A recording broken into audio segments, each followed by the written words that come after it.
And it looks like they are going to elect to go for it. They are staying on the field. They are already lined up.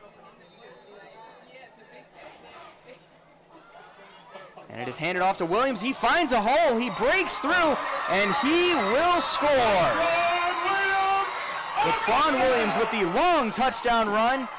And the Seminoles now lead 6-0.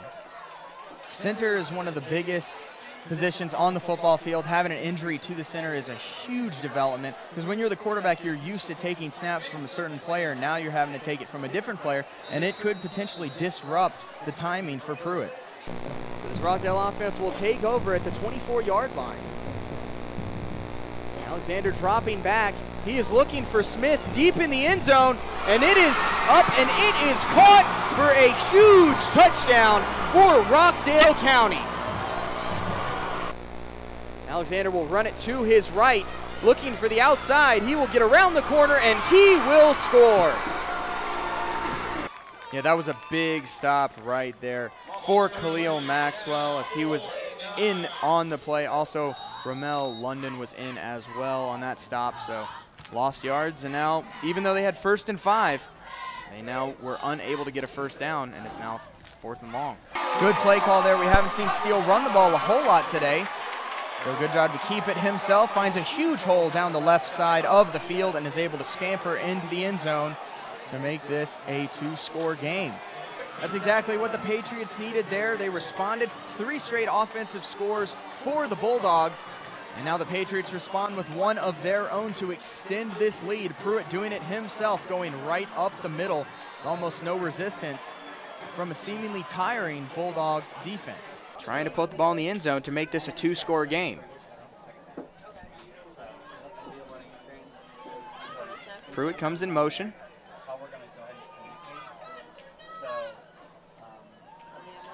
Dropping back is Wilson.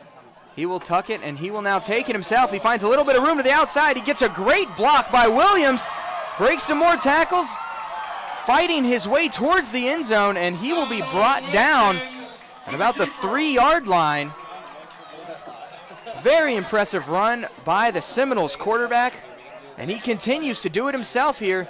Just over a minute in the half, and the Seminoles are already ready. The clock stops for the first down, and it'll be 1st and goal from the 3-yard line. Seminoles lining up in a pistol formation, looking to drive this ball home. Hand off to Williams. He goes right up the middle and is met by a horde of Panthers defensemen, and he will be stopped short of the goal line. It'll be 2nd down and goal from the 3. The clock is now under a minute left, and there will now be a timeout called by the Seminoles. So the clock will stop at 50.3 seconds left in the half. Salem leading by a single touchdown, 7-0. And they now have a chance to make this a 2-score game. Very impressive offensive performance here by the Seminoles at the end of this half. So head referee is going to call holding, and it is a dead ball personal foul on the Comets. So now they are going to be pushed back, and it is going to replay 1st down, and it's going to be 1st and goal from around the 15-yard line, I believe. So an interesting penalty call there. Not exactly sure where the personal foul was on there. We'd have to see that again. And so they are going to be pushed way back. This is just not something you want to see from the Comets. They were just right there, just inches away from the end zone just to get ahead in this game going into halftime. And it must have been a spot foul, because that is now a 20-yard penalty. It is going to be 1st and goal from the 28-yard line. Looks to be about a 20 to 25-yard penalty there. So we'll see what the Comets are able to do here. 1st and goal from a mile out. We'll see Woodson has time. He throws downfield, and it is broken up on the play. Fantastic job by Antoine Gossier, the cornerback for the Bulldogs. You know, we've given a lot of credit to the Comets defense, but the Bulldogs defense has come to play, just not allowing these receivers to get these looks. Yeah, this Bulldogs defense has really stepped up strong these last few drives, and they're showing it again here. The Comets just about to score couple of penalties pushed back, and the Bulldogs are looking to take advantage of it. It is 2nd and goal from the 28-yard line again. And we will see what this offense is able to do, as they got a lot of field to work with and no chance at another first down. Just under a minute left in this game. Trips right, one to the left.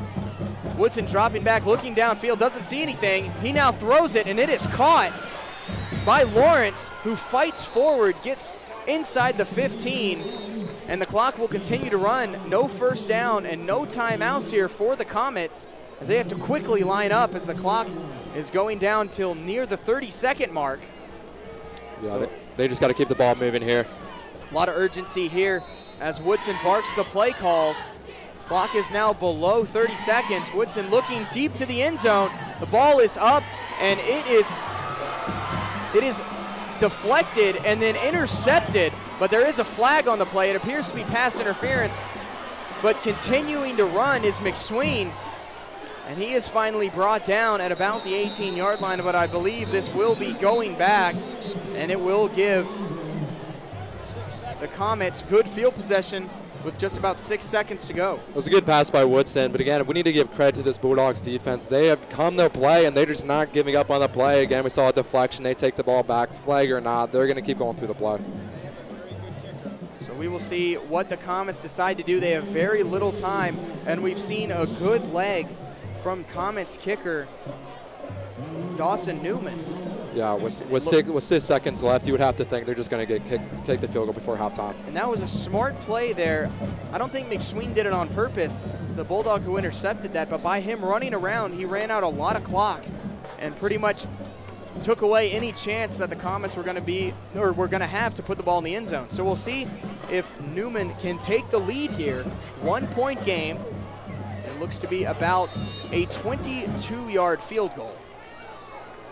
The kick is up, and the kick is good. So with 2 seconds remaining in the half, the Comets take the lead. It is now 16 to 14. And we'll have just enough time for a kickoff, but a good kick there by Newman. And that goes to show how valuable a good kicker can be at this high school game. Yeah, and it's unfortunate, the Bulldogs defense just been stepping up big here, but not a bad to go ahead and get a field goal to at least get some points on the board. So a good drive anyway by the Comets, and we'll now get the kickoff, which will be the last play of the half. 16 to 14, the Comets with a 2-point lead over the Bulldogs. They are looking to kick the ball over.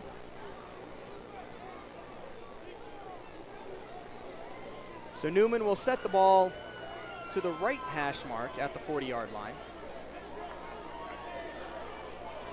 A little bit of confusion, it seems, on the kickoff team for South Gwinnett.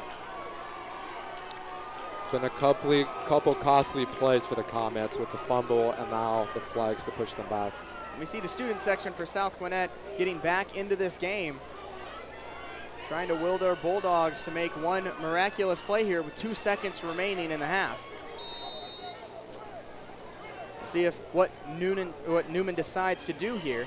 He is going to just squib it down the middle, bounces around, and it bounces over the head of the returner, and he's now trying to find some room. He finds a little bit of a hole, but unable to get to the outside. He is brought down, and that will end the half. Score is 16 to 14. Comets leading the Bulldogs.